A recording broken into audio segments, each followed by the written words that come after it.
And he said, listen, I think it's all going to get worked out. I wouldn't be concerned. I said, well, how would you feel if your car was listed on a website? I said, and, you know, the unfortunate part is my title, which is free and clear, is sitting in that glove box.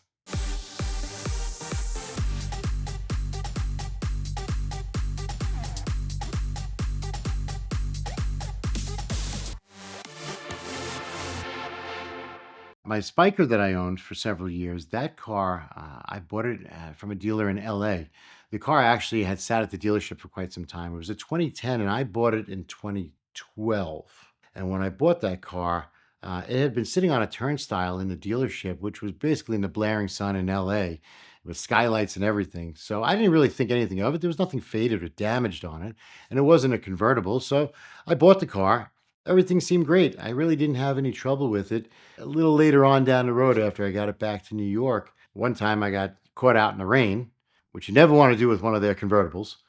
However, the hardtop's not that terrible, or it shouldn't be, but it started leaking water on the inside of the windshield. So it was running down the windshield inside into the dash, which is a problem. So, I contacted Spyker, and at the time, their stateside rep, Chris Mora, awesome guy, really knowledgeable, super, super, super guy. He said, okay, let's get it taken care of. But unfortunately, the Spyker network was so small at the time. Now, Manhattan Motor Cars was like an honorary Spyker dealer, but Spyker was going through a lot of their rough patches.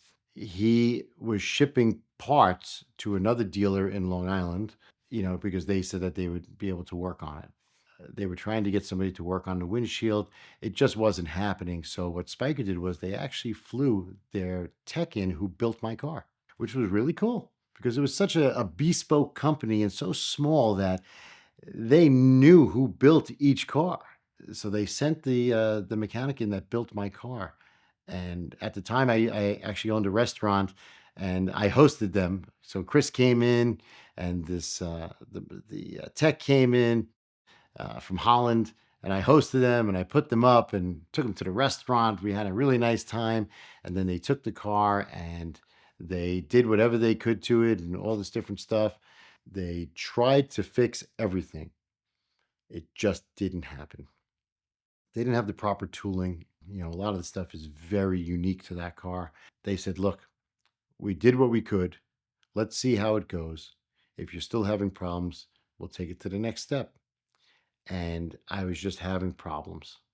So they turned around, they told the owner, Victor, and Victor said, well, you know what? He's a great customer. We want to keep him happy. We're going to take the car back to Holland as long as he says it's okay. I couldn't really use the car to the extent I wanted to. I have other cars. I was like, okay, I'll tie it up for a little bit. So they shipped the car back to Holland. They paid for everything. So I had to give them the title. They take the title because U.S. Customs has to stamp the title outgoing. So it left. When you send a car out of the country, it's almost on like a visa, and you only have a certain amount of days. So I think at the time it was like a 90-day window for them to fix the car and get it back to me. And they were giving me updates, daily updates, and they sent me pictures. And all of a sudden, I get a picture, and the car is in like a million pieces. It looked like they did open heart surgery, and I noticed that the engine was out of the car, and I'm like, hold up. There was nothing wrong with the engine. And they turned around and said that, well, when they had it in the shop, they heard a timing chain noise. So they said they had about 100 engines in stock. They were the Audi 4.2s out of the S4s. So they were the higher output ones. So they said they were going to replace the engine free of charge. So they replaced the engine, the whole drivetrain, the engine, transmission, brand new clutch, everything. They replaced the windshield. They took the glass roof off because I had a transparent glass roof. They took that off. They redid everything. They did a whole new front end. They put new shocks in. They essentially gave me a brand new car, and they also gave me a new warranty. They re-upped my warranty. They gave me an additional 2 years of warranty, which I thought was really cool and really honorable of them. Then there was an announcement that there was going to be a Spyker gathering in the Netherlands. So I was like, wow, my car is there. Maybe I should just fly into the Netherlands and go join them. I thought it would be the coolest thing to really be with like a whole bunch of ailerons and double 12 and, all these iconic like one-offs. And I'm like, I could be there for this. But then we realized that my visa for my car was going to run out. I would have to jump through a lot of hoops to extend it and to bring it back. So that wasn't going to take the right amount of time. And the car had only been there at this time. At this point in time, it was only there for about 40 or 50 days. And that was like way off, like maybe a couple of months away. So it wasn't going to work out. So while they were finishing my car, Spyker hit another hurdle, and they hadn't paid their landlord rent in a long time, and their landlord forced them into receivership, which is a bankruptcy. And that's when the government took over. So in that country, when that happens, the government takes over, and they seized all their assets, the whole place, and they inventoried everything and listed everything online that there was going to be an auction on such and such date. I was like, wow, that's awful. So I'm like, well, let me go and see if I can buy anything. This would be kind of cool. Maybe there's another Spyker. Maybe there's an aileron or something, I could buy. And lo and behold, I could have bought something. But unbeknownst to me, it was my own car. My car was listed on the website for the auction. And I didn't know what to do. I was speechless. Now I'm trying to reach out to Victor. I'm trying to reach out to anyone. And I speak to Chris, the rep, and he said, listen, I think it's all going to get worked out. I wouldn't be concerned. I said, well, how would you feel if your car was listed on a website? I said, and the unfortunate part is my title, which is free and clear, is sitting in that glove box. I could lose my car. How is this cool? And he's like, oh yeah, I didn't really think about that.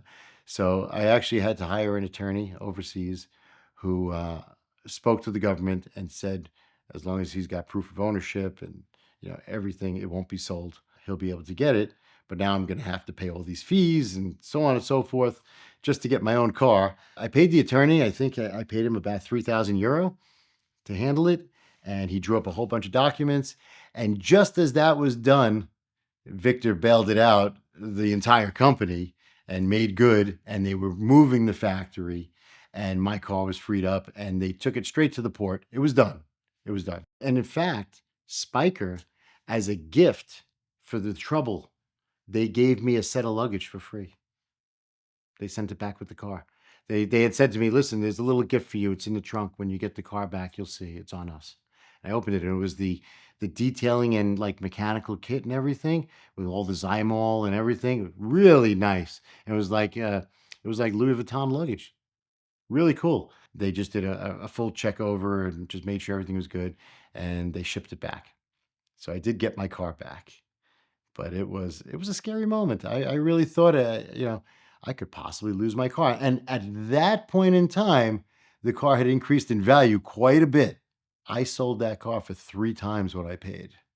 That car I bought with 107 miles, and the 107 miles were put on by Jay Leno. My car was the car that was on Jay Leno's garage. So, which was kind of cool that, hey, it was driven by Jay Leno and then I owned it. So that was kind of cool because I always kept the link to, Jay Leno's garage, and it's still there. So he had, test driven the car and driven it all around the hills. I sent it to Spyker with about 2,000 miles, and I think I sold it with about 3,500 miles. I didn't drive that car that much. I took it to a lot of the local shows, and it was more of a showpiece for me. I equate a Spyker to a Breitling watch. Something you're not going to wear every day, but when you wear it, it's noticed, and it's, people talk about it because of like the car is very skeletal, just like the Breitling watch. So it was definitely cool. I mean, even the key with the puck that they have, and it was an extremely unique design, and really for its time period, ahead of its time. 2003, but really designed in like 2000. Yeah, I mean, Spyker started out as an aircraft company, and there was so many different cues from aircraft. It was definitely cool. Successful car purchasing is all about knowing your buying power and being able to move quickly, and the best way to do that is getting pre-qualified with Premier Financial Services. Call one of these numbers, speak to one of their representatives, fill out their application, and then you'll know exactly how much car you can buy. You'll approach a seller, tell them you're already qualified, you've got your simple lease set up from Premier Financial, and you'll be able to close very, very quickly. That's why Premier is one of the most powerful partners in the world of exotic car financing, and that's why I turn to them every time I go out and try to buy something crazy.